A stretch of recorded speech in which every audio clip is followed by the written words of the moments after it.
Welcome to episode 2 of From Rockies to Rainforests, and today we visit the Columbia Icefield.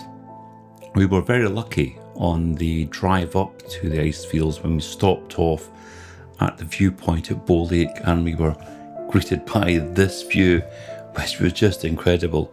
So it was a great start to the day, and the day just got better as we went along. Once we arrived at the visitor centre, we were presented with this view from the observation deck at one of the cafes at the site, which is it's not a bad way to start the visit.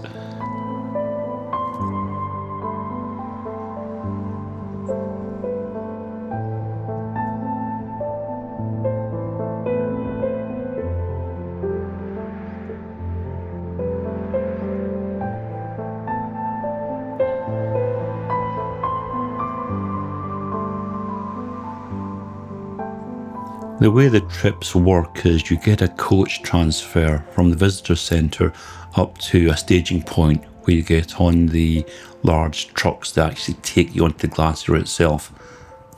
It's very well organised, and it only takes you a couple of minutes to get up to the staging point.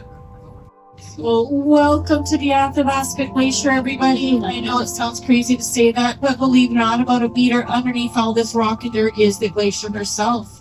It is actually called an iced core moraine. You see, a long time ago, this ice over here on the right-hand side was as tall as we are, stretched straight across, and the moraine on the left-hand side, due to natural erosion, collapsed over top of her, protecting her from all the sun and the heat, and preventing her from melting. An example of an ice core moraine is coming up over here on the right-hand side. It has rock and dirt on the far side away from us, but the side closest to us, you'll be able to see the blue glacial ice coming through the mud.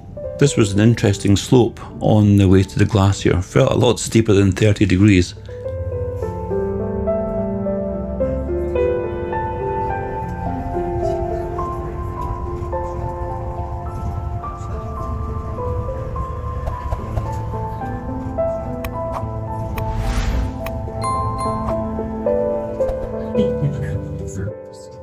Now, as we do come up here on the ice, I know you guys are looking on both sides thinking, this ice is already dirty. This is true. It's actually something called cryoconite. Cryoconite is actually a very important part of the glacial process.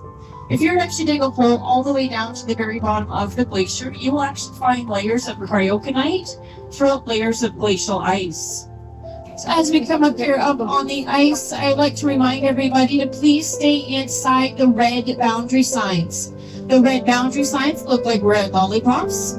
This is the safe area to be for everybody, so please stay inside the red boundary signs. If you see a yellow sign, that is a caution sign. That is to let you know that either a hole or a crack has started to open up, so please steer clear of that little area. Alrighty. If you're thinking of doing this, I really recommend you get some decent walking shoes or boots on. There was quite a few people with wet feet by the end of this trip.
You get about 30 minutes actually on a glacier itself, which is about the right amount of time.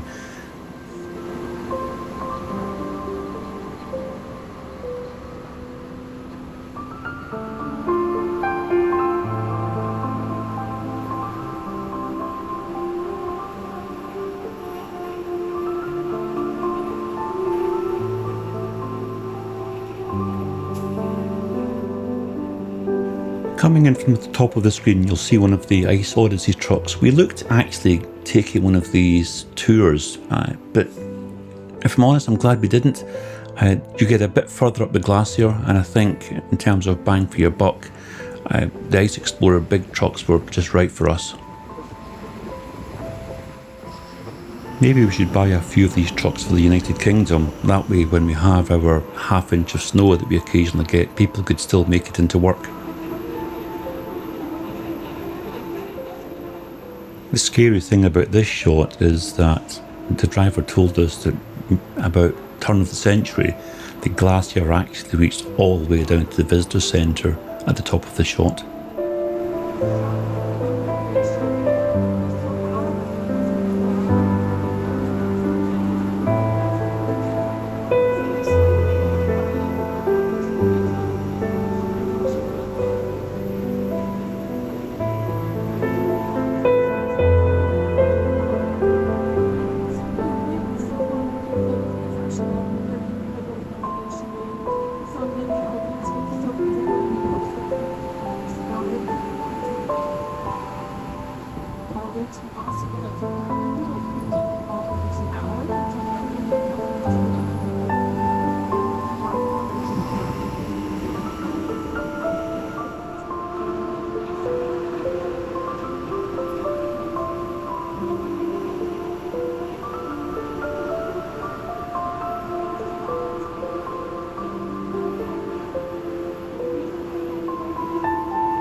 One of the cool things about these trucks is that the wheels are so large and so buoyant, it actually floats. It can traverse across open water.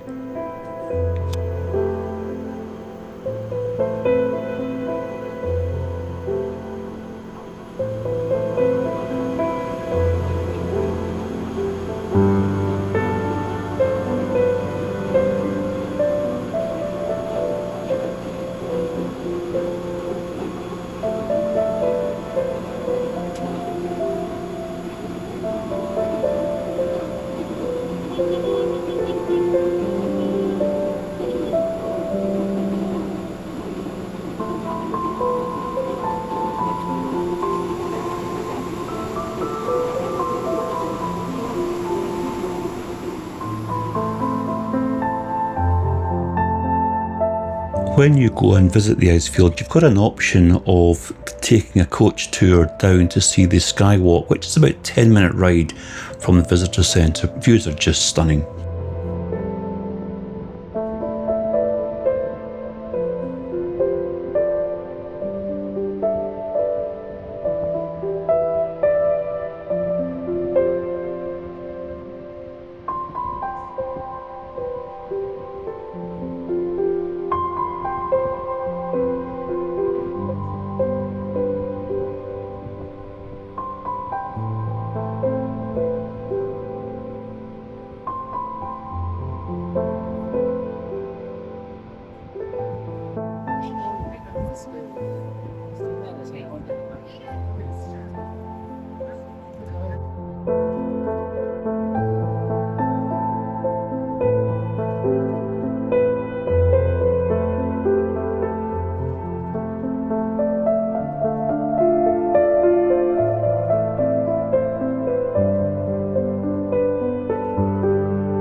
That's about it for this episode. I hope you enjoyed it, and I look forward to seeing you on the next one.